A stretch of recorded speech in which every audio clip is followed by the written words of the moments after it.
Muy cerca del primer cuadro de Monterrey, frente a la Alameda Mariano Escobedo, se levanta una magnífica y centenaria casa conocida como la Casa del Centro o la Casa de la Alameda. Situada en el cruce de las calles de Washington y Julián Villagrán, el edificio es un ícono de la metrópoli regiomontana, y no solamente por su belleza arquitectónica. La casa resume en sí misma una parte importante de la historia de Monterrey, con sus rasgos distintivos de trabajo, solidaridad y afán de progreso. La planeación de plazas y parques, avenidas, mercados y edificios públicos en todo el país durante el Porfiriato, entre 1876 y 1911, se acompañó en Monterrey con el deseo de algunos hombres acaudalados por construir grandes mansiones. Estas se edificaron alrededor de la catedral y en torno a la Alameda, entonces llamada Porfirio Díaz. Establecida en 1861 durante el gobierno de Santiago Vidaurre. Una zona arbolada y tranquila donde podía darse un agradable paseo a pie, en un alto triciclo o en los gratos carruajes de aquella época. Antes del auge constructivo del periodo porfiriano, los principales edificios de Monterrey eran los de su pasado virreinal. Destacaban entre ellos la Catedral y la Plaza Zaragoza, el antiguo Palacio Municipal, el Palacio de Nuestra Señora de Guadalupe, hoy Palacio del Obispado, y la Iglesia de San Francisco. El entusiasmo por edificar estas casonas no se fundaba solamente en la capacidad económica de algunas familias o en la atracción natural de la Alameda, sino en la política del gobernador, general Bernardo Reyes, que buscaba embellecer la capital nuevoleonesa. Para los primeros años del siglo XX, sin embargo, la obra pública porfiriana, junto a la de los particulares, habían incrementado ya el catálogo inmobiliario de Monterrey con obras tan destacadas como el Palacio de Gobierno, la Estación de Ferrocarriles, la Cervecería Cuauhtémoc, la Fundidora y el conjunto de casas señoriales que rodeaban la Alameda. Una de esas mansiones era justamente la Casa del Centro. Hoy en día, la hermosa casa de Washington y Villagrán responde solamente a algunas preguntas sobre su pasado y parece negarse a responder a otras. Al desconocimiento del año preciso de su construcción, en la última década del siglo XIX, le sigue también el misterio sobre el arquitecto o ingeniero que la concibió. Las investigaciones apuntan a que fue edificada por interés de Melchor Villarreal, yerno del gran empresario Evaristo Madero. Su estilo revela la influencia de la arquitectura francesa de la época, adecuándose admirablemente a las circunstancias. Los constructores de la Casa del Centro dejaron de lado la pretensión de la piedra, el ladrillo o de la cantera para levantarla con base en los materiales típicos de la región desde la colonia, como el sillar y los enlucidos de mezcla.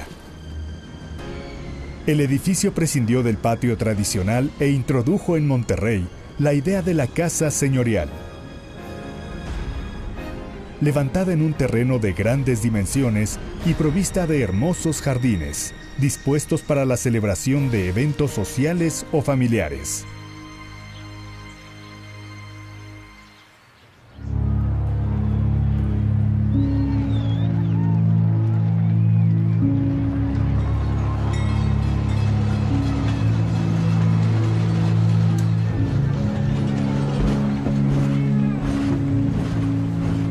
En junio de 1910, el candidato presidencial, Francisco I. Madero, se hospedó en la Casa del Centro, propiedad entonces de sus tíos Victoriana Madero y Melchor Villarreal. Como parte de su campaña proselitista en Monterrey, Madero sostuvo en la casa algunas reuniones políticas con el propósito de vencer en las urnas a Porfirio Díaz e introducir a México en el camino de la democracia.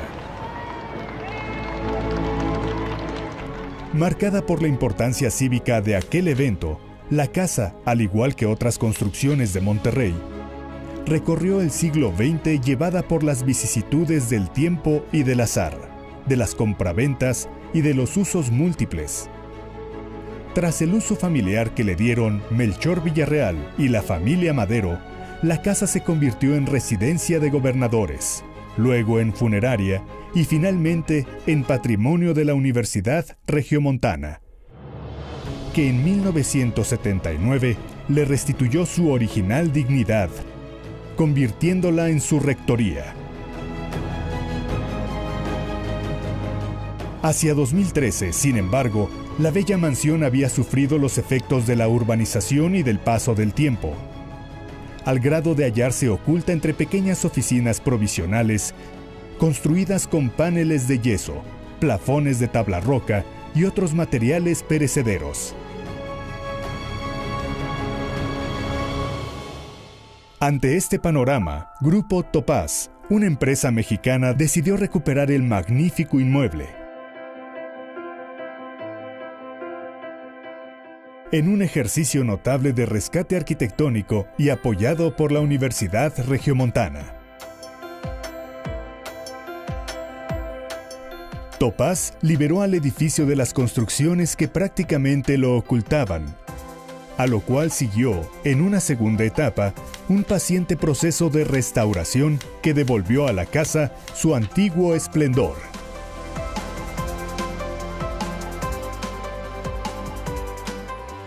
Todos estos trabajos estuvieron encabezados por el reconocido arquitecto Jorge Loizaga, motivado en apoyar la cultura regiomontana, y fueron realizados con especial cuidado a fin de recobrar la distribución original de los espacios y, en la medida de lo posible, también los materiales utilizados en el momento de su construcción. Hoy la Casa del Centro forma parte del Laboratorio de Arte, Cultura y Ciudadanía de la UR. Su tarea será, usando como base el arte y la cultura, la de rescatar los valores que hicieron de Monterrey una ciudad pujante y en constante progreso.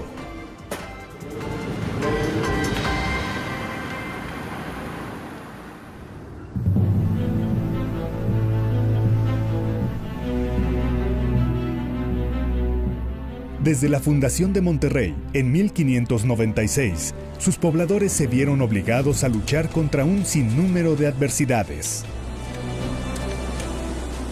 Alejados de la capital novohispana y de los grandes centros culturales y económicos, en medio de una región inhóspita, con poca agua y temperaturas extremas, la población progresó discretamente a lo largo del periodo colonial, aferrada solamente a una disposición especial para el trabajo, el ahorro, la disciplina y la solidaridad comunitaria. A las dificultades de un entorno natural adverso, se añadió el peligro constante de las incursiones de los indígenas nómadas, caracterizadas por el pillaje, el secuestro, la violencia y la muerte. Nacidos en la llamada Tierra de Guerra Viva, los primeros regiomontanos se crearon auténticamente en el combate por sus vidas y las de sus familias. Una batalla sin fin que era imposible ganar sin orden, solidaridad, determinación y sentido práctico. Población modesta a lo largo de siglos, entregada a sus estancias ganaderas y agrícolas, Monterrey empezó a desarrollarse verdaderamente en las primeras décadas del siglo XIX, al convertirse en conexión entre el centro de México y la pujante economía estadounidense a través de los puertos de Matamoros y Tampico.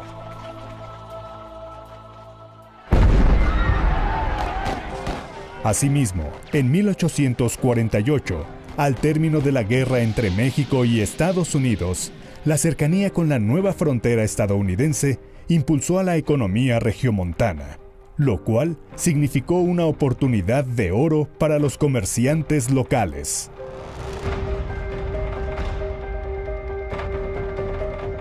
Aquella bonanza se tornó extraordinaria al comenzar el siglo XX, cuando una empresa siderúrgica, la Compañía Fundidora de Fierro y Acero de Monterrey, y una empresa de bebidas, la Cervecería Cuauhtémoc, impulsaron a la ciudad y a toda la región hacia niveles de desarrollo nunca antes vistos en una ciudad del norte del país. La coyuntura representada por la vigorosa economía estadounidense, aunque importante, no fue sin embargo la razón principal del considerable despegue de Monterrey hacia los primeros años del siglo XX. Encabezada por un grupo de activos emprendedores como don Isaac Garza, don José Calderón, don José Muguerza y don Vicente Ferrara, así como las familias Zambrano y Milmo y otros industriales visionarios. La sociedad regiomontana capitalizó en poco tiempo aquella circunstancia con base en sus propias cualidades ancestrales. Las virtudes del trabajo y de la organización comunitaria, del ahorro y del sentido práctico, y de la búsqueda de oportunidades. Como resultado de este primer auge industrial, la antes pequeña ciudad de Monterrey creció notablemente, atrayendo a muchas personas de distintos puntos del estado, así como de Coahuila, Tamaulipas, San Luis Potosí, Zacatecas y otras entidades aledañas. De esta manera, a lo largo de generaciones, mexicanos oriundos de todos los estados del país llegaron a Monterrey con la ilusión de mejorar su vida a través del trabajo, e hicieron suyos los valores distintivos de la cultura regiomontana.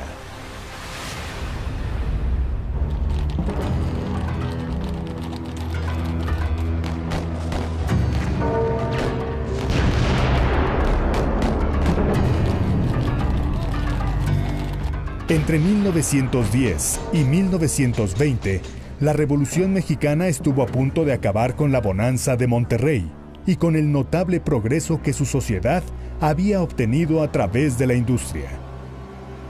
Al término de la lucha armada, los gobiernos surgidos de la Revolución hicieron suyas las ideas en boga, según las cuales los intereses del capital resultaban incompatibles con los del trabajo, y el empresario resultaba un enemigo natural del obrero. Frente a esta posición del régimen y ante la fuerza internacional de las ideas socialistas, los industriales regiomontanos sostuvieron una ideología radicalmente distinta, un pensamiento que convirtieron en realidad y que hicieron valer en sus empresas, en su ciudad y también fuera de ella, ante las autoridades federales y ante todo aquel que quisiera escucharlos. La postura de estos capitanes de la industria, inspirada en la doctrina social de la Iglesia Católica, consistía en que el empresario y el trabajador no solamente no eran enemigos, sino que conformaban en cierto sentido una familia, y la prosperidad de unos repercutía necesariamente en la de los otros.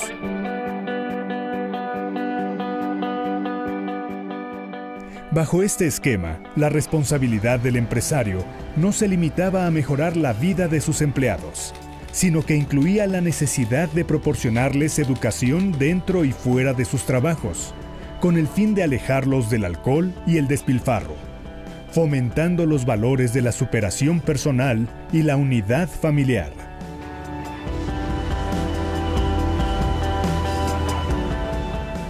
La vida del trabajador, a quien se protegía hasta el final de su existencia con planes de jubilación y de retiro, se consideraba como una parte de la vida misma de la empresa. Del trabajador, por otra parte, se esperaba un férreo compromiso con la empresa, a la que podía considerar como suya en la medida en que su bienestar y el de su familia estaban vinculados directamente al éxito o al fracaso de la misma. La llamada cultura del esfuerzo, articulada sobre todo por la Cervecería Cuauhtémoc a través de su revista Trabajo y Ahorro, resultó novedosa y significativa para la época. Mediante este discurso, los regiomontanos reconocieron sus valores históricos, tales como el trabajo, el ahorro, la disciplina y la solidaridad comunitaria. Sentaron en ellos las bases de su propia identidad y los dotaron de la fuerza política que aquel momento histórico exigía.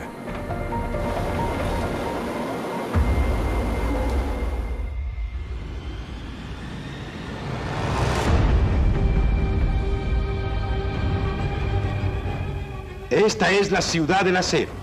En el camino de su industrialización, México ha dado un gran paso de avance en uno de sus centros vitales como lo es Monterrey, y su producción se ha enriquecido merced a nuevas y modernísimas instalaciones eléctricas.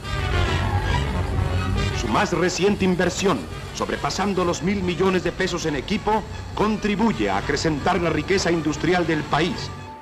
Mediante la cultura del esfuerzo, el país conoció una vieja realidad de Monterrey, la de los valores compartidos a través del trabajo en cada empresa y en cada familia. Acostumbrada desde siglos atrás a valerse por sí misma, sin esperar nada de los gobiernos, la sociedad regiomontana elaboró una filosofía a su medida, en la cual cada persona, en su comportamiento diario, era a la vez responsable de su propio bienestar y del bienestar colectivo. Más allá de las palabras, los hechos hablaron por sí mismos. Hacia los años 40, gran parte de la población regiomontana se distinguía ya por contar con vivienda propia y excelentes servicios de salud, en relación con aquellas prestaciones que parcialmente y de manera tardía comenzaba a distribuir el Estado en otros lugares del país. La construcción de colonias, parques y centros recreativos para los trabajadores, así como el afán de los empresarios por proveerlos de mejores servicios educativos y asistenciales, pusieron de manifiesto durante buena parte del siglo XX la vigencia de los valores históricos de Monterrey. Valores que ahora mismo, en el siglo XXI, tienen la oportunidad de revitalizarse en un mundo radicalmente distinto.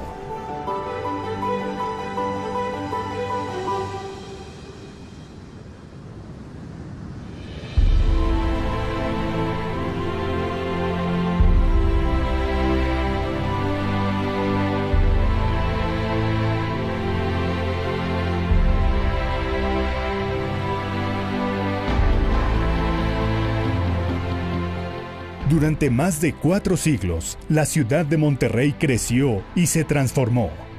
Primero lentamente y después con gran velocidad. Cambiaron sus calles y avenidas, sus paseos y barrios, sus casas y edificios públicos. Los valores distintivos de los regiomontanos, el trabajo y el ahorro, la solidaridad, la familia y el espíritu de autogestión se mantuvieron firmes a través del tiempo, como una manera propia de ser y de pensar, y como una garantía probada contra las dificultades de la vida.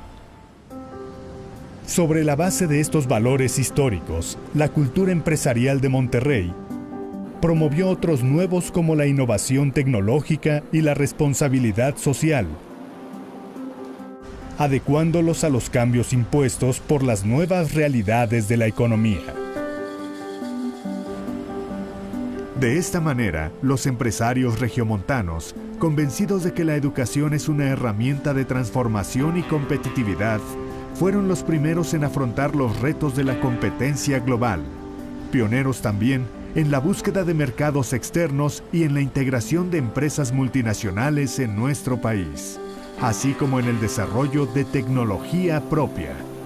Gracias a este apoyo empresarial, hoy Nuevo León cuenta con instituciones educativas de prestigio internacional.